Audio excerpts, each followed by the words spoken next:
Hello friends, मी भावना. माझ्या चॅनलमध्ये मी तुम्हा सर्वांचे मनापासून स्वागत करते. कसे आहात तुम्ही सर्व? आय होप तुम्ही सर्व आनंदात असाल. स्वामींच्या कृपेने तुमच्या सगळ्या चांगल्या इच्छा पूर्ण होत. आजचा दिवस तुम्हाला खूप छान आणि आनंदाचा जाऊ. 13 ऑगस्टपासून श्रावण मासाला प्रारंभ होतो आहे. श्रावण महिना हा भगवान शिवांना समर्पित आहे. या महिन्यात आपल्याला जास्तीत जास्त भगवान शिवांची उपासना करायची आहे. म्हणजे भगवान शिवशंकरांची आपल्याला पूजा करायची आहे, अभिषेक करायचा आहे, आपल्याला खूप काही करायचं आहे, पारायण करायचे आहे. शिवलीलामृतचं पारायण या महिन्यात करायचं आहे. ते कसं करायचं याबद्दल लवकरच व्हिडिओ येणार आहे. तर आजची जी माहिती आहे ती म्हणजे आता आपण या महिन्यात श्रावण महिन्यात भगवान शिवांची सेवा करू. का करणार? त्यांना प्रसन्न करून घेण्यासाठी. कारण हा जो महिना आहे त्यांना समर्पित आहे. या महिन्यात आपण जेव्हा भगवान शिवांची सेवा करतो तर त्याचं फळ एक पटीने आपल्याला मिळत असतं. भगवान शिवांची सेवा करण्यासोबतच अशी काही झाडं आहेत, तर यासोबतच आपल्याला 4 झाडं लावायची आहेत. ही 4 झाडं जर तुम्ही लावली तर तुमच्या घरात सुख समृद्धी, नकारात्मकता तुमच्या घरातून दूर आणि भगवान विष्णू आणि माता लक्ष्मीचं आगमन तुमच्या घरात होईल. तुमच्या घरात तुमच्यावर, तुमच्या कुटुंबावर त्यांची कृपा होणार आहे. तर कोणतं झाड लावणार आहे, कोणती गोष्ट होणार आहे, म्हणजे यासोबत अनेक फायदे तुम्हाला होणार आहेत. तर प्रत्येक झाडाचं काहीतरी महत्त्व आहे, त्याचे काहीतरी फायदे आहेत. तर या 4 झाडांपैकी एक झाड तरी तुम्ही लावा, किंवा तुम्हाला सगळे शक्य असेल तर सगळे तुम्ही लावू शकता. तर या झाडांमुळे कोणता फायदा होणार आहे आणि हे झाड का लावावं याबद्दलची संपूर्ण माहिती मी तुम्हाला आजच्या व्हिडिओमध्ये देणार आहे. जर तुम्ही माझ्या चॅनलमध्ये नवीन असणार आणि पहिल्यांदा हा व्हिडिओ बघत असणार आणि तुम्हाला हा व्हिडिओ आवडला तर व्हिडिओला एक लाईक नक्की करा. तर भगवान शिवांची सेवा करतच आपल्याला हे झाडं लावायचे आहे. आता मी तुम्हाला एक एक झाड सांगणार आहे आणि त्या झाडाचं काय महत्त्व आहे, म्हणजे ते झाड का लावायचं ते सुद्धा मी तुम्हाला सांगणार आहे. पण याआधी मला एक गोष्ट सांगायची आहे. आता बऱ्याच जणांना असं वाटतं की म्हणजे आता झाडं लावायची, झाडं लावले म्हणजे आमच्याकडे पैसा येईल. तुम्ही म्हणता झाडं फक्त झाडं लावून होत नाही किंवा सेवा करून सुद्धा होत नाही.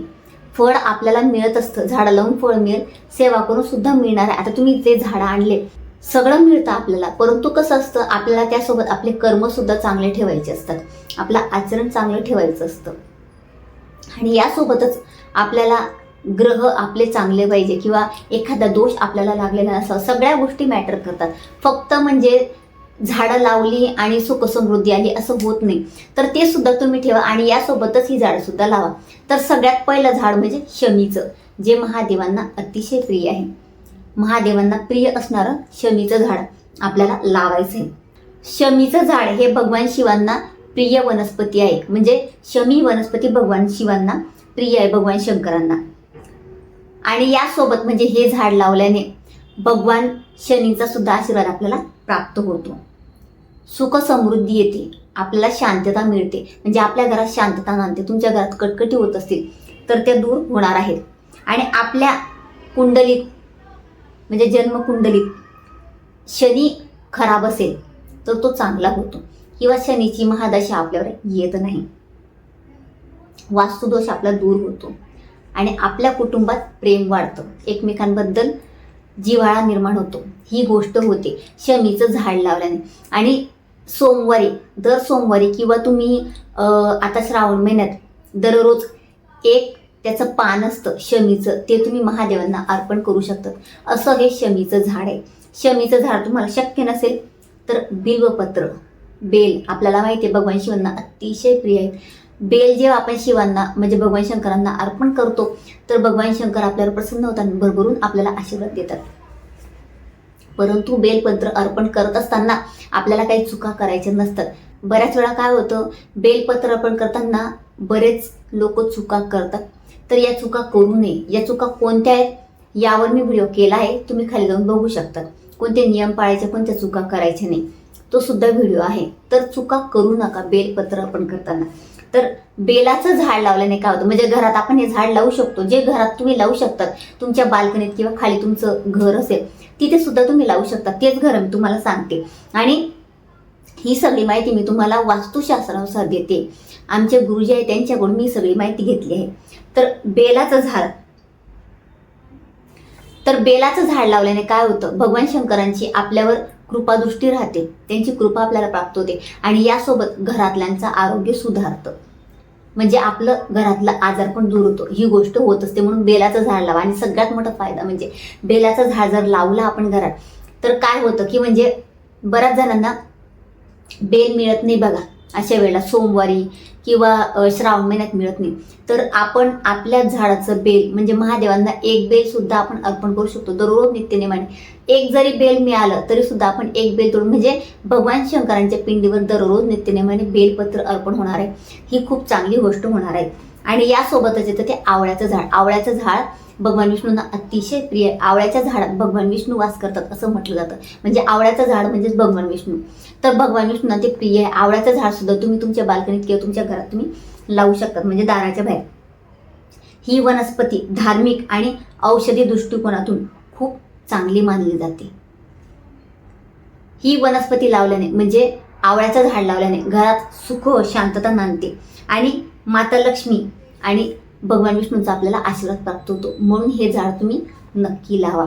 आणि आवळ्याच्या झाडाखाली तुम्ही म्हणजे एकादशी असते बघा, दर महिन्याला 2 एकादशी येतात, तर प्रत्येक एकादशीला सकाळी आणि सायंकाळी शुद्ध गाईच्या तुपाचा दिवा लावायचा. चंदनाची तुमच्याकडे अगरबत्ती असेल किंवा दुसरी ती अगरबत्ती तुम्ही लावू शकता.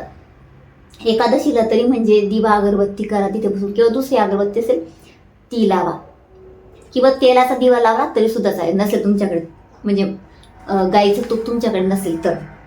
आता शेवटचं झाड आहे तर ते म्हणजे तुळस. तुळस ही अतिशय महत्त्वाची आहे. ज्या घरात तुळस नसेल त्या घराला घर पण येत नाही आणि त्या घराला देवत्व येत नाही. तुळस असेल तरच आपल्या घरात सगळ्या गोष्टी चांगल्या होतात.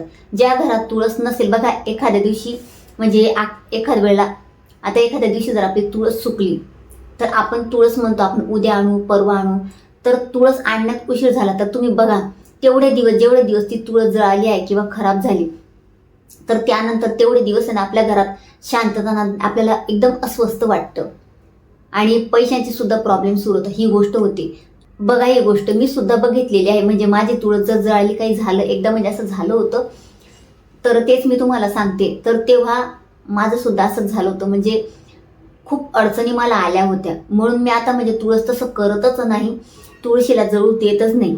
आणि तसं झालं पण तर लगेच तुळस आपल्याला आणायची असते. एकदाच माझं असं एकदाच झालं होतं, शिफ्टिंगमुळे झालं होतं. ते पण शिफ्टिंगमध्ये माझी तुळस खराब झाली होती. तर तुळस आपल्या घरात असली तर सांगायची गरज नाही. हिंदू धर्मात तुळस ही पवित्र मानली गेली आहे आणि लक्ष्मीचा वास तुळशीमध्ये असतो, आपल्याला माहिती आहे. तर हे जी सगळी झाडं मी तुम्हाला सांगितली ही धार्मिक दृष्टिकोनातून अतिशय महत्त्वाची मानली गेली. वास्तुशास्त्रानुसार ही झाडं तुम्ही घरात नक्की लावा. झाडं लावताना पूर्व किंवा पश्चिम दिशेला लावा. म्हणजे जर तुळशीचं झाड असेल तर पूर्व दिशेला लावा. बाकीची झाडं तुम्ही पश्चिमेला लावली तरी सुद्धा चालेल, फक्त दक्षिण दिशा सोडून द्यायची. दक्षिण दिशेला कोणतंही झाड लावायचं नाही. जास्तीत जास्त पूर्व किंवा पश्चिमेला लावायचा प्रयत्न करा. आता पूर्व पश्चिम दिशा म्हणजे संपूर्ण घराची का तर नाही, तुम्ही म्हणजे जो रूम आहे तुमचा, आता बेडरूम आहे तुमचा, बेडरूममध्ये लावणार तर बेडरूमची जी बाल्कनी आहे तिथे दिशा बघायची. म्हणजे बेडरूमच्या मध्ये मोबाईल ठेवायचा आणि त्यानंतर तुम्ही दिशा बघायची. पूर्व पश्चिम दिशा कोणती आहे तिथे तुम्हाला ही झाडं लावायची आहेत. आणि झाडं लावल्यानंतर दिवा अगरबत्ती करा. म्हणजे तुळशीचं झाड आहे, मी जसं सांगितलं आवळ्याचं झाड, त्याला एकादशीला तुम्ही दिवा अगरबत्ती करू शकता. तुळशीला तर आपण दररोज नित्यनेमाने तिची पूजा करत असतो. आवळ्याच्या झाडाला सुद्धा पाणी घालायचं, हळद कुंकू तुम्ही अर्पण करू शकता, फूल अर्पण करू शकता. तर अशा पद्धतीने म्हणजे आपण जेव्हा काही गोष्ट करतो ना, कोणती गोष्ट आणतो तर त्याच्यात म्हणजे सेवा सुद्धा व्हायला पाहिजे व्यवस्थित. म्हणजे त्या झाडांची काळजी पण घेतली जायला पाहिजे. ना तर मग भावनाताईंनी सांगितलं झाडं आणली आणि सुकली, आम्ही म्हणजे कसं होतं, तुम्ही काळजी घेणार तुमच्याने होणार आहे तरच ही झाडं आणा. आता बऱ्याच जणांना हौस असते, आवड असते, म्हणून मी सांगते. तर तुम्हाला काळजी घ्यायला तेवढा वेळ असेल तर नक्कीच तुम्ही ही झाडं आणू शकतात. आणि आवळ्याचं झाड, शमीचं झाड, बेलाचं झाड आपल्याला माहिती आहे ते म्हणजे देवत्व त्यात असतं. त्यामुळे महिलांचे जर पिरियड्स आले, काही सूतक बिडाळ असेल तर त्यावेळेला त्या झाडांना पाणी घालायचं नाही. दुसऱ्यांदा तुम्ही कोणाला तरी सांगा पाणी घालायला. ही काळजी तुम्हाला घ्यायची आहे. जशा पद्धतीने आपण तुळशीची काळजी घेतो अशा वेळेला आपण तुळशीला हात लावत नाही, तेवढीच काळजी घ्यायची आहे आपल्याला. तर तुम्हाला जेवढी शक्य असेल तर या 4 झाडांपैकी तुम्हाला जे झाड शक्य असेल ते आणा आणि आणून बघा आणि बघा घरात काय बदल होतो. माझं पण चाललंय की म्हणजे एक झाड तर यातलं आणावं आणि त्याची विधिवत पूजा करावी. आणलं तर मी तुमच्यासोबत नक्की शेअर करेन. तर अतिशय छोटीशी माहिती ती जी मला तुम्हाला द्यायची होती. जर तुम्हाला माझा आजचा व्हिडिओ आवडला असेल तर व्हिडिओला लाईक, शेअर, चॅनलला सबस्क्राईब आणि आपल्या भावनाच लाईक केले फेसबुक पेजला फॉलो नक्की करा. आणि कमेंटमध्ये ओम नमः शिवाय नक्की लिहा. पुन्हा भेटूया अशाच एका नवीन व्हिडिओसोबत. तोपर्यंत सर्वांना श्री स्वामी समर्थ.